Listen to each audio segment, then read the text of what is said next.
What if I told you that there is something in you that controls most of what you do without your permission?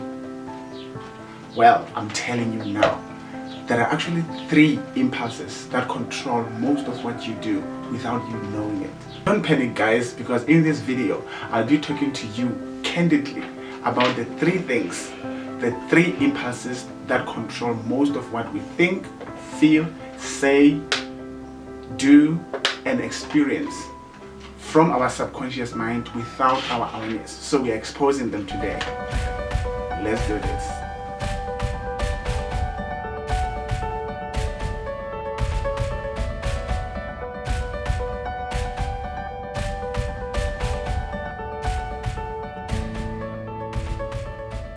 Hi everyone, this is mazindomazindo and welcome to Candid Conversations with mazindomazindo.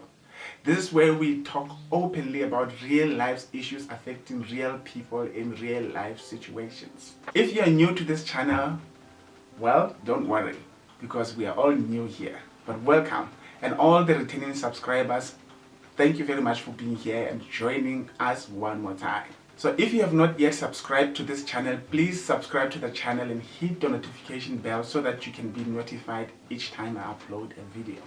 So don't forget, as you engage with the videos, please remember to comment, like, and share. And if you feel like there's someone who needs to hear the message that we are talking about here, please share the video with them so that also, and invite them and encourage them also to subscribe so that we can grow as a family. Well, as I have already mentioned, in this video we will be talking about the 3 impulses that drive most of what we think, feel, say, do, and experience. And we are going to look specifically at men. What drives men's behavior? As you can see by the title, today we are focusing on erection, affection, and aggression. What drives a man's behavior? In this video, we are going to be speaking particularly about men. And the question is, why men? As because, number 1, statistics reveal a shocking and disturbing number of men all over the world who commit suicide as compared to their female counterparts. And number 2, the rate at which the prisons are filling up with increasing numbers of men who committed serious crime is also a call for concern. So that's why I wanted us to focus on men today. But that being said, this is the video about men that every woman should watch.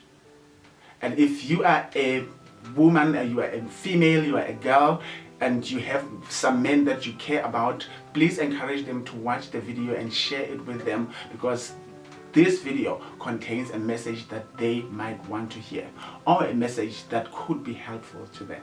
Psychology has it that there are 3 levels of consciousness. Number 1, the conscious level. Number 2, the pre-conscious level. And number 3, the unconscious level.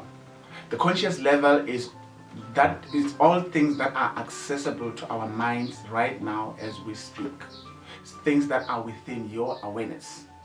And then the pre-conscious mind, it actually contains memories, things that are not currently accessible to your awareness, but you can access them at any time. Like for example, if I ask you what is your name, before I asked you that, your name was not within your awareness, but when I ask you, I help you get into your pre-conscious level of thinking and access your name so that you can tell it to me. And the unconscious level is where the repressed sexual urges and aggressive impulses, including traumatic experiences, have been repressed so that they become completely inaccessible to our conscious mind or to our awareness. For example, as a child you have been sexually expressive, and then that was frowned upon by the parents or the adults around you, and what you had to do about those sexual expressions, you had to repress them into your unconscious mind. So according to psychology, the unconscious mind is what controls most of our behavior. So there we have it. most of the things that we do are controlled from our unconscious mind.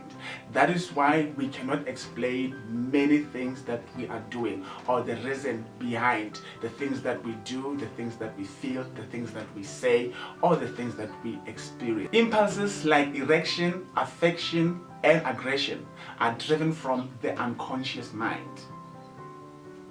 And they are linked to two instincts that psychologists call, number one, the life instinct, or the eros in Greek, and the death instinct, or the thanatos.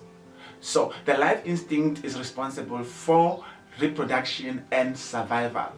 Every instinct that causes us to survive and to reproduce ourselves is linked to the life instinct. And the impulses that we have spoken about, the erection and the affection are linked to the life instinct, because life instinct is about libido. As we have learned from the word life instinct, another word is the eros. And eros is where we get the word erotica. And from there we get the word erotic, and eventually erotic means something that is sexual. And out of that we get the word called libido. So libido, or sex drive, is one of the impulses that control most of the things that we do without us knowing it. So from the same instinct, the life instinct, we get the loving part of us, the affection, which we are also going to talk about. And now from the death instinct, or the thanatos in Greek, that's where we get aggression. Because the life instinct actually is about our unconscious urge or wish to die or self-harm or to be destructive. So that part of us, that's where we get our aggression. But it's not altogether bad, because that aggression is necessary for us to protect ourselves, especially in what looks like danger or danger itself. So I'm a big fan of National Geographic. I love watching wild animals. So there's one thing that I observed, particularly in a lion, where I observed these three impulses at work with a lion as well. So a lion, like us, is controlled by those three impulses, like the erection, which speaks to our sexuality, affection, which speaks to our feelings and emotions, aggression, which actually is linked to the part of us that seeks to protect us or to risk everything, to risk dying for anything that we want. So if you know lions by now, a lion had rather die than not have sex. I mean, that's one of the reasons why lions battle for territories, because in a territory, it's also fighting for a mating right with the other lion. And have you seen those lions fight? They turn to aggression, they become aggressive, and they fight aggressively so that they can get a right to mate. So another thing that I observed from a lion is that when it kills its prey, I mean, it can crush the bone. It uses the mouth to kill the prey and crush the bone. And it can even kill an elephant with that mouth and with that bite. So the same lion with the same mouth, it can carry its cubs without even a bruise. So what drives that? How does the lion know that this time around I have to bite hard and crush the bones, but this time, because I'm carrying my cubs, I have to ease up, carry them, but not press too hard? As because the lion also has the instinct or the drive or the impulse that leads to affection when it is dealing with its babies, and aggression when it's dealing with either its prey or the intruder who is trying to take over their territory. In short, the lion knows when to switch to erection for mating purposes.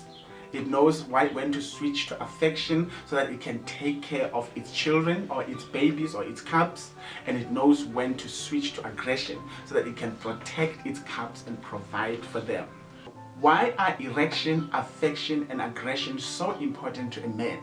The answer is very simple. These three impulses help a man to preserve, to protect, and to provide. So the erectile part of a man, which is the erection, it actually helps a man to preserve the lineage of his family, to preserve his bloodline, to actually bridge the gap between his predecessors and the successors. So it is a critical element that helps a man to perpetuate the legacy of his family. That's why if a man cannot have children, particularly male children, they can be miserable because they feel like they have brought their family to stagnation. They cannot provide an heir, or they cannot provide a person who will perpetuate the bloodline of their family. So they feel, you know what, my family was doing well until I showed up. Now the bug has to stop with me, and the family dies here because I cannot provide a name for my family. Action helps a man to provide not only money or anything that money can buy, but love, care, wisdom, presence, and emotional connection. A man feels good about himself when he feels like he is able to provide, especially to the people that mean so much to him. On the other hand, if a man feels like he cannot provide or he is failing to provide, that can drive him to misery. Aggression, on the other hand, helps a man to protect the ones that he loves. Aggression helps a man protect his territory. Because if a man can protect his territory, it means he's protecting his mating rights, his lineage, and his livelihood. Because within his territory will be his wife and his children, his work, his livelihood, and everything that it takes for him to survive. So in short, affection makes a man a provider, aggression makes him a protector, and erection makes him a preserver. Erection is very critical for a man's ego because it gives him a sense of power and dominance. Personally, I know men who are generally miserable because they either have a small penis, weak erection, or early ejaculation. And this drives them into misery, not only in their sex life or their relationships or marriages, but in every other thing that they experience. Because a man's sexuality is deeply embedded in his ego, in his personality, and in his sense of identity as a man. So there are actually two things that can actually make a woman cry. Number one is pain, and number two is pleasure. So erection, because of the sexual nature of its function, it has the ability to make a woman cry, but out of pleasure. So that is one of the things that a man loves about his ability to perform sexually. If she can please a woman to an extent that a woman can begin to cry, it does something to his ego that really boosts him. You know what I'm saying? So yes, but the problem comes when a man loses his erection. Maybe it's a weak erection or early ejaculation, or has some kind of sexual dysfunction. So he loses that power and dominance to make a woman cry out of pleasure. And because he has lost his erection and his ability to make the woman cry out of pleasure, that's where he switches to aggression. Because aggression can also make a woman cry, but this time out of pain. So he turns from a man who made a woman cry out of pleasure to a man who uses aggression to make a woman cry out of pain. So initially, the brain cannot tell the difference between the cry of pain and the cry of pleasure. But as time goes on, and soon and very soon, the brain will begin to make connections. You know what? It's not about the tears. It's about the emotion behind the tears. So when a woman cries because of erection, it's usually linked to pleasure, and she cries out of feeling the excitement or the pleasure in her body.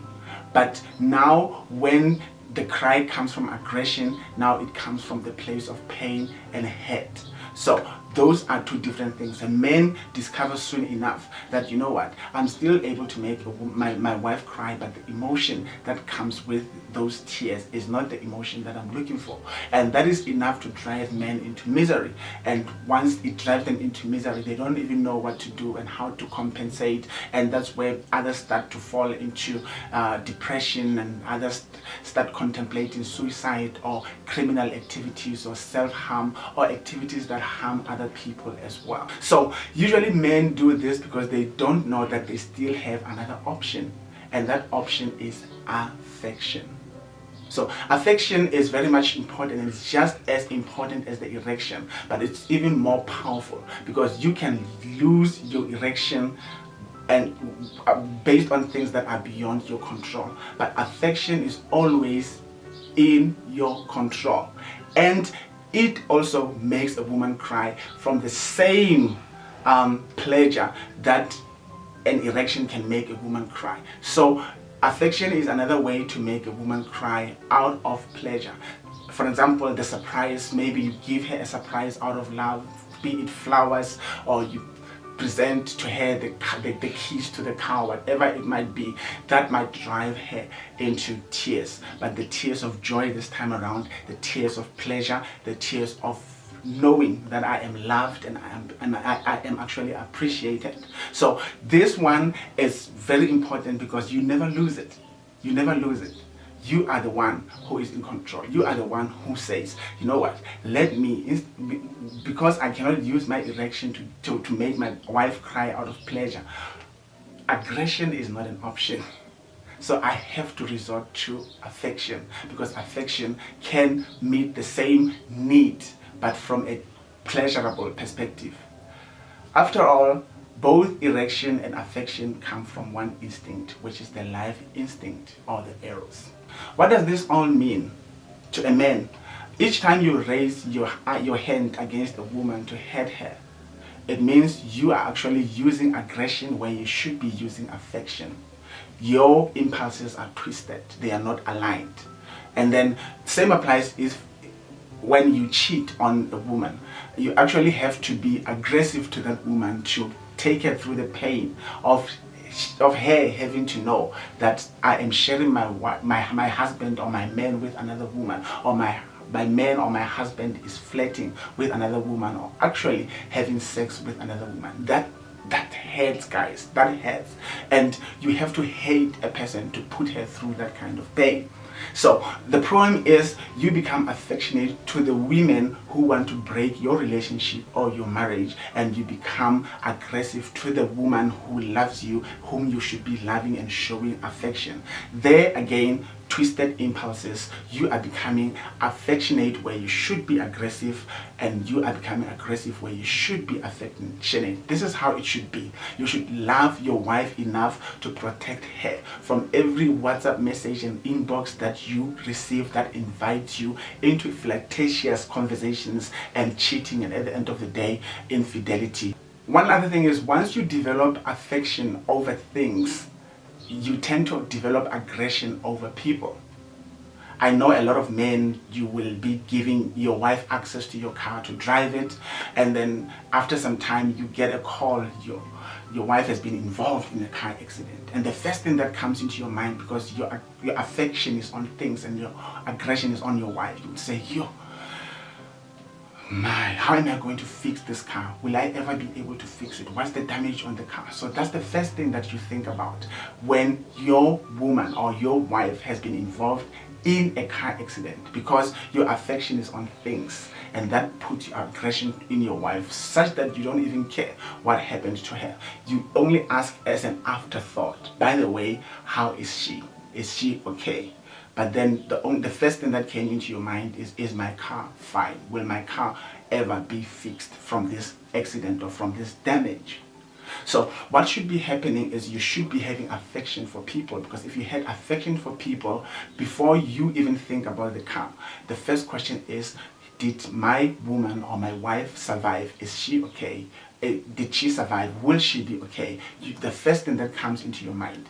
Probably the only thing that will come into your mind is, at least she survived, at least I didn't lose her, at least she will be okay, because your affection is directed to the right way. You have directed your affection to people and your aggression towards things. So there we have it, guys. These are the 3 impulses that drive most of every man's behavior. So before you become hard on yourself or hard on someone else, always remember that these people are dealing with the impulses that are controlling most of what they think, what they feel, what they do, what they say, and what they experience without them knowing it. But now you know it, so you will be able to function to control these impulses from the conscious level, so that at the end of the day you don't have anything that is controlling your behavior and you don't even know it is there, whether it's an intruder or it is part of your life. So I hope you got value out of this video. It has been a pleasure and privilege for me to press a recording button and to talk about this issue, and we are going to talk about more issues from as candidly as possible on this channel. Thank you for tuning in. Keep well and take care.